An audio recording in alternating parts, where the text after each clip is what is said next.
Hey, this is Matthew, and welcome back to Nerd News today, and it's time for another wrestling review, and this time around we've got from Mattel, WWE Elite Series 79, Io Shirai. This is, as you can see here, the first time that Io Shirai has joined the series, and this is an Elite-style figure of Io.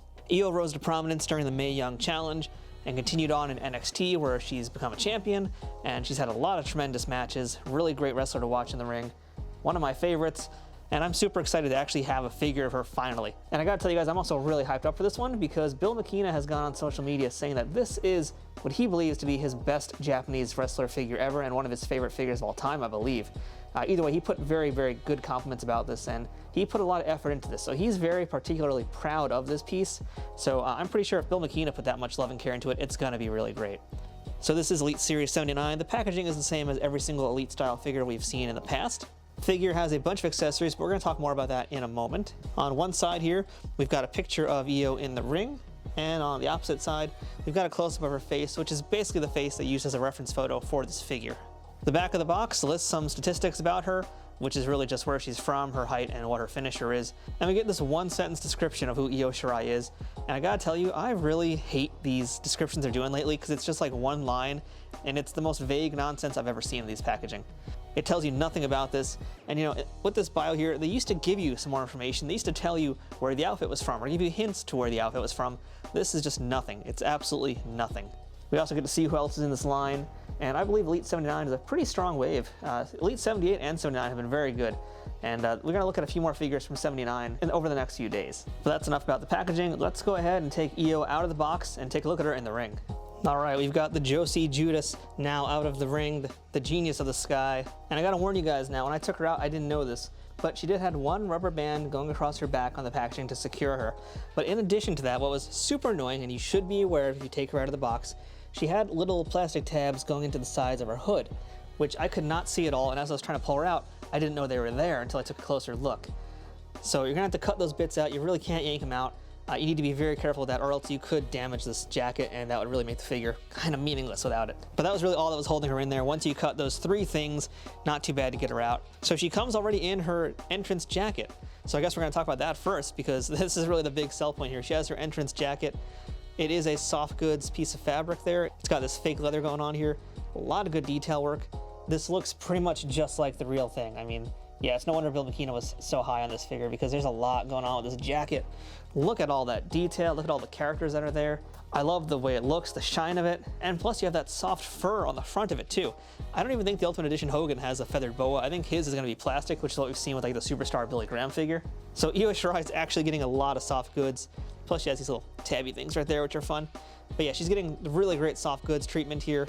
So you can do her entrance, and that makes it really, really great looking off the bat. But yeah, we gotta take this jacket off of her because we have to see how the rest of the figure looks. And that's what I'm definitely most curious about. Now, normally when we do this, I would suggest you guys take off the hands. That'll make your life a little bit easier.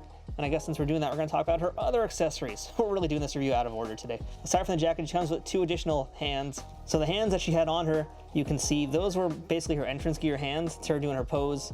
But the other hands that she comes with are wrestling hands. They're open hands so that she could hold chairs, do some moves. Really good, useful, versatile hands. And that's how she looks with those on. So there's a better look at Io now without the jacket on and with her other hands in place. So yeah, as I mentioned, the other hands she comes with that are attached to her when you take her out of the box are these, part of her entrance. That's really great. Nice painting, good texture on them. And as I was taking this off, you also probably noticed she has those gauntlets that she wears in the ring too. Those are really cool. I love that little attention to detail. So we basically did this review out of the typical order I do them in, starting with the accessories. So now let's jump back into where we normally would do things, and that's talking about the likeness. How is the head sculpt on this Io Shirai? You know, Bill McKenna, I gotta tip my hat to you.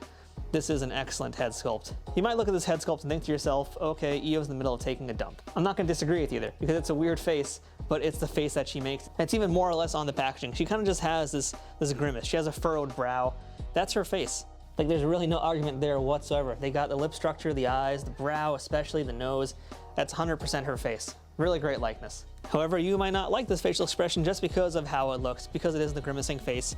And that's what I'm also going to give them points for, because this has been a complaint of mine for a long time with Mattel wrestling figures, and really female wrestling figures in general, for the longest time.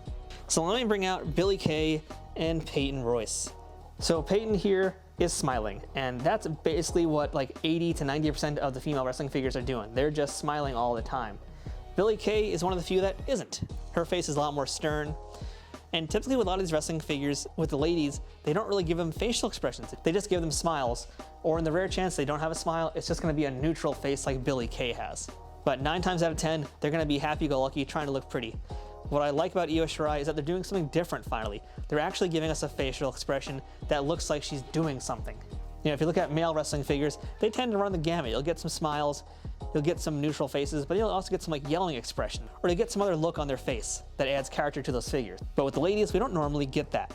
Io Shirai, though, is different. She has a face that is unique to her, and I really appreciate them going the extra mile to do that.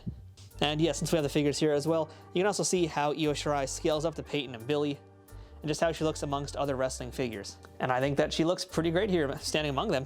And I like the fact that she is also shorter, but as opposed to, let's say, Asuka, who I feel like has gotten really the short end of the stick in a lot of ways.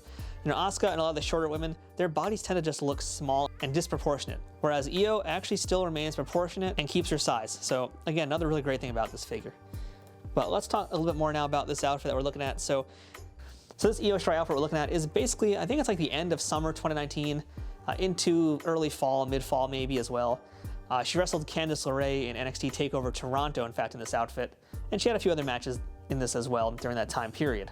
It's got this really nice silver trim on the top of it here. We've got her exposed belly area. We've got some cool paint across the figure. It's this kind of like lime green, yellowish color here. So this is actually cool. This is one of the things I was actually concerned about with this figure because I hadn't seen it with the jacket off before at all. I think all the proto photos that were released were her with the jacket on. So my concern was what they were going to do with her back, and I'm happy to report that they got her outfit completely correct. It is a totally new sculpt. That's how it should look. So again, another chef's kiss to Bill McKenna. Paint app is very clean. Yeah, and everything about this figure, it's got so many new pieces. I didn't realize how many new pieces this figure actually had. You know, typically with wrestling figures, they'll save money on tooling by reusing sculpts. But the cool thing about the female wrestling figures is because their outfits tend to be so drastically different, a lot of times they kind of have no choice but to make something unique for them. And Io Shirai is definitely doing a lot of that here. The boots are exceptionally nice. I love the texture on the gloves, just coming back to that as well. Everything about this is really winning for me.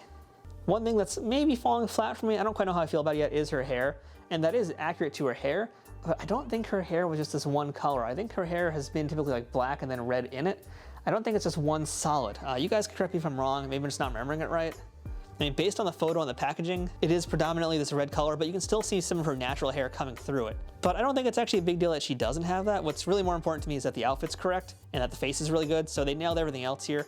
If the hair isn't 100% correct, it's totally not a deal breaker for me, and because that hair color is also so unique to her, she's gonna really look good in a collection. It's gonna really stand out amongst other figures, as you just saw with Billie Kay and Peyton. So how's her articulation? Well, the head does move actually pretty decent. It's a little stiff out the box, but her head is moving. That hair is not getting in the way at all, which is great. Shoulders are good. She's got the bicep swivel, got elbow joints. We've already seen the wrists do their thing. She has the ball jointed torso. She can get really good range of motion. It's better than most of the men figures. Her waist turns. We've got super flexible legs, thigh swivel, double jointed knees, boot turns, and the foot can move. So yeah, she can do some of her signature kicks there. That looks pretty darn good. The only downside of this particular figure, and this is again something else I've noticed really with a lot more female figures, is that her joints are a little bit loose. I've had that happen to me with a lot of female figures. I've had Alexa Bliss figures in the past that have been loose out of the box. I think I had a Nia Jax that was loose out of the box. For whatever reason, the female figures tend to be a lot looser than the men figures. That sounds really weird now that I'm singing out loud, but it's totally the truth. So if you're a loose collector out there, just beware of that. It's something to note. But otherwise, this is the very first Elite figure of Io Shirai, and I think it's totally worth getting. Will there be more figures of her? Absolutely, at some point. I don't think we're going to get an Elite of her again for quite some time, though. And if you want to have all that flexibility, if you want to have that jacket, you need to get the Elite version of her. And you need to get Elite 79 of her, because this really is an iconic version. And I will also add, I think she's probably worth picking up right now. I think she's going to be probably the hottest one in this line, so get her while you can. So I'm giving pretty high praise to this Io Shirai. I think she's totally worth it. Highly recommend her. You will not be disappointed by this figure because I'm totally not. In fact, I was so excited that I was willing to do this review completely out of order how I normally do them. And for me, that's a pretty big deal. So that's our look at WWE Elite 79 Io Shirai, the genius of the sky, the Joshi Judas, whatever you want to call her. Amazing figure. If you buy female wrestling figures, you have to have this one in your collection too. I hope you guys liked this video today, and if you did, please give it a thumbs up. And if you're new here, please don't forget to subscribe to us. We do lots of wrestling content here, including modern wrestling toy reviews, as well as vintage figures, like our ECW series that's continuing right now on the channel. We've got a lot more wrestling things planned for the year and beyond, so I hope you'll stick around and check it all out. And until next time, I'm Matthew. This has been Nerd News Today. Thanks for watching, and we'll see you guys here next time.